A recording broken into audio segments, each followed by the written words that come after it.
Second SLST 2025 পরীক্ষার্থীদের জন্য একটি গুরুত্বপূর্ণ ভিডিও। তার কারণ হচ্ছে পরীক্ষা দোরগোড়ায়। এখন তোমাদের যেটা দেওয়া উচিত সেটা হচ্ছে মারণ কামড়।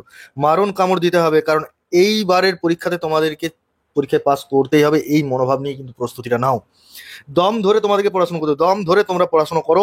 এমন ভাবটা নাও যেন হয় এবার নয় নেভার। কেন বারবার কথাগুলো বলছি? তার কারণ হচ্ছে এইবারে যদি তোমরা ভালোভাবে দেখো তাহলে কিন্তু ভ্যাকেন্সি দেখবে যে অনেক বেশি রয়েছে। এবং এই যে ভ্যাকেন্সি, তোমাদের মনে হতে পারে যে না কোথায় এত ভ্যাকেন্সি, ভ্যাকেন্সি তো ক্যাটাগরি ওয়াইজ অনেক ভাগ হয়ে গেছে, অনেক কম হচ্ছে। দেখো, এই ভ্যাকেন্সি হচ্ছে প্রভিশনাল ভ্যাকেন্সি। যখন ফাইনাল মেরিট লিস্ট বেরোবে তখন কিন্তু ভ্যাকেন্সি আরও আপডেট হবে, এবং তখন যে ভ্যাকেন্সিটা থাকবে তখন সেটা হবে ফাইনাল ভ্যাকেন্সি। এবং এই ফাইনাল ভ্যাকেন্সির পরিমাণ কিন্তু বৃদ্ধি পাবে।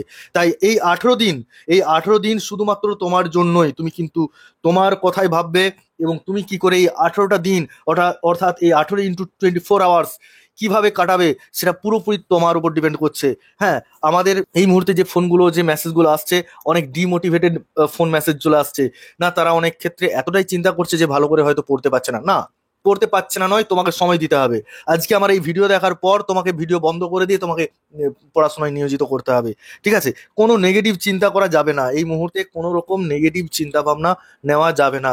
মনকে শক্ত করো। তুমি একজন যোদ্ধা, মনে রাখবে তুমি একজন যোদ্ধা। এই যুদ্ধতে তোমাকে জয় করে বেরিয়ে আসতেই হবে। এখন শুধু তোমার কাজ হচ্ছে এই যে প্রস্তুতি রয়েছে না, এই প্রস্তুতি লেভেলটাকে টপে নিয়ে যাওয়া, টপে। আর টপে নিয়ে যেতে গেলে তোমাকে করতে হবে কি, প্রতিদিন মক টেস্ট তো দিতেই হচ্ছে। যে কোনো উপায় তুমি দাও, সেটা তুমি কিভাবে দেবে সেটা তোমার ব্যাপার। তুমি যদি দেখো যে বই দেখে দিচ্ছ, বা বই তোমার এমসিকিউ বই আছে দিতে পারো, কোনো গ্রুপে যদি অ্যাডমিশন নিয়ে থাকো তো গ্রুপ থেকে দিতে পারো, সেটা তোমার ব্যাপার। কিন্তু তোমাকে আলটিমেট দেখতে হবে যে তোমার প্রিপারেশনটা কোন জায়গায় রয়েছে। তোমাকে নিজেকে যাচাই করতে হবে।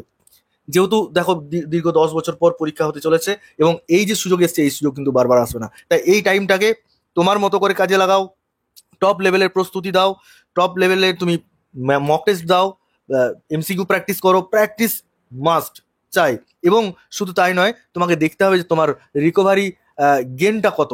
ঠিক আছে? এবং সেই গেনের উপর ডিপেন্ড করে তোমার কিন্তু এন্থুসটা অনেক বৃদ্ধি পাবে। ঠিক আছে? আর ভালো করে তোমরা পরীক্ষার হলে পরীক্ষা দিয়ে আসবে। তার আগেও আমি কয়েকটা ভিডিও তোমাদেরকে দেবো। তার আগে এই যে তোমাদের প্রস্তুতি পর্ব চলছে, এই প্রস্তুতি পর্বটাকে তোমাদেরকে চরম লেভেলে নিয়ে যেতে হবে। যাই হোক, বেশি কথা বাড়াবো না, আজকে এই পর্যন্তই। তোমাদের যদি কোনো জিজ্ঞাসা থাকে অবশ্যই কমেন্ট বক্সে কমেন্ট করো। সকলে ভালো থেকে সুস্থ থেকে এই বলে আজকের ভিডিও এখানে শেষ করছি। ধন্যবাদ।